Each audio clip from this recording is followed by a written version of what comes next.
Hello दोस्तों, स्वागत है आप सभी का आपके अपने यूट्यूब चैनल एरिस्टी गाइड पे। तो दोस्तों आज हम इस वीडियो में वैदिक सभ्यता का पार्ट 2 पढ़ने जा रहे हैं। इससे पहले हम सभी ने पढ़ा कि वैदिक सभ्यता का विकास कैसे हुआ, वैदिक सभ्यता का टाइम पीरियड कितना है। तो दोस्तों जैसे जो है वैदिक सभ्यता जो है इसका टाइम पीरियड जो है वो 1500 BC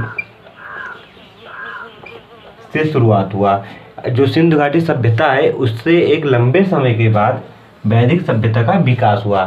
हालांकि सिंधु घाटी सभ्यता की खोज से पहले वैदिक सभ्यता को ही भारत की सबसे पुरानी सभ्यता मानी जाती है। इससे पहले वाले वीडियो में दोस्तों हमने पढ़ा कि वैदिक सभ्यता के जो दो प्रकार के साक्ष्य मिले, एक पुरातात्विक साक्ष्य और एक साहित्यिक साक्ष्य।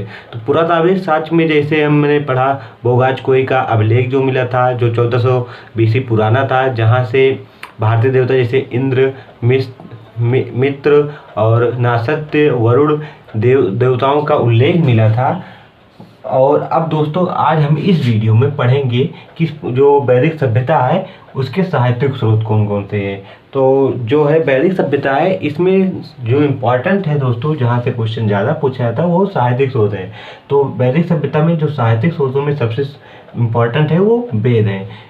जो वैदिक सभ्यता है इनका विकास जो हुआ था वो वेदों के काल में ही हुआ था। जो आर्य आए थे उन्हीं से भारत में वैदिक सभ्यता का विकास हुआ था। और आर्य जो थे वो मध्य एशिया से आए थे। हालांकि जो इतिहासकार हैं जैसे मैक्स मूलर ने बताया था कि ये मध्य एशिया से आए थे, और बाल गंगाधर तिलक बताए थे आर्यभट्ट से आए थे। हालांकि इससे अलग अलग स्रोत हैं। अब आज हम पढ़ते हैं कि साहित्यिक स्रोत कौन कौन से हैं। तो साहित्यिक स्रोत में सबसे पहला जो है हमारा है ऋग्वेद। ऋग्वेद जो है जो ऋग्वेद है ये सबसे पुराना वेद है, और इसके संकलनकर्ता जो हैं वो कृष्ण द्वैपायन एवं वेद व्यास जी हैं। आपसे पूछा जाएगा कि चारों वेदों में से सबसे पुराना वेद कौन सा है, तो सबसे पुराना जो वेद हमारा है वो ऋग्वेद है, जिसके संकलनकर्ता जो है वो कृष्ण द्वैपायन जी हैं तथा वेद व्यास जी हैं। इसमें 10 मंडल है। 10 मंडल से मतलब है 10 अध्याय हैं, और 1028 जो सूक्त हैं। सूक्त का मतलब होता है मंत्र। तो अगर आपसे पूछा जाएगा कि ऋग्वेद में कितने मंडल हैं, तो 10 मंडल है, तथा उसमें सूक्त कितने हैं, तो उसमें सूक्त जो है वो 1028 है। और जो इसमें जो ऋग्वेद है इसमें 2 से लेकर 7 तक जो मंडल थे पहले जोड़े गए, लेकिन पहला एवं 10वां जो मंडल है वो सबसे बाद में जोड़ा गया। आपसे क्वेश्चन पूछेगा घुमाकर कि ऋग्वेद में सबसे बाद में कौन से मंडल जोड़ेंगे, तो प्रथम एवं 10वां मंडल जो है सबसे बाद में जोड़ा गया।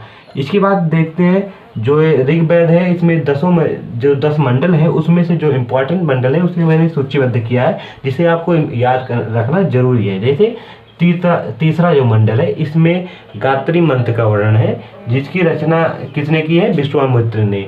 आपसे पूछेगा कि विश्वामित्र गायत्री मंत्र की रचना किसने की है, तो विश्वामित्र ने की है। किस मंडल में पाया जाता है, तो तीसरे मंडल में पाया जाता है।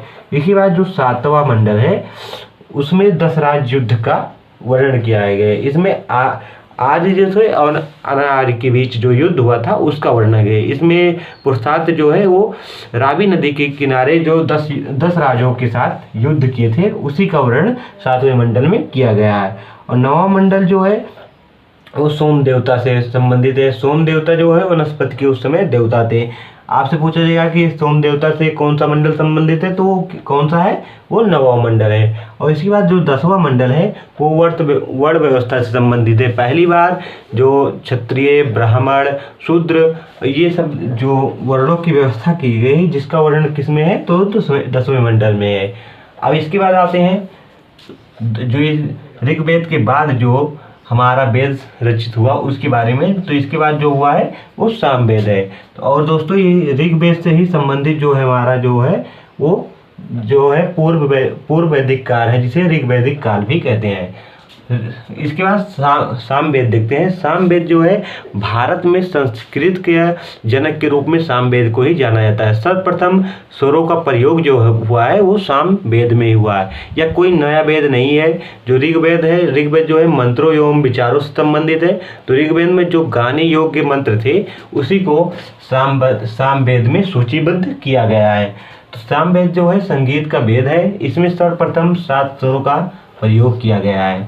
इसके बाद देखते हैं ऋग्वेद। क्या है? यजुर्वेद। समझ दोस्तों, यजुर्वेद जो है इसके बाद देखते हैं। यजुर्वेद जो है ये यज्ञ विधियों में किस नियमों का पालन करना है, क्या क्या उसमें प्रयोग होना है, इस सब से संबंधित जो जानकारी है वो ऋग्वेद में वर्णन किए गए। तो ये ऋग्वेद यज्ञ की विधियों का वर्णन करता है। इसके बाद चौथा जो वेद है वो हमारा है अथर्ववेद। क्या है दोस्तों? अथर्ववेद। अथर्ववेद जो है जादू टोना, वशीकरण, मृत्यु, जन्म, रोग, इन सभी से संबंधित जो है हमारा वो अथर्ववेद है।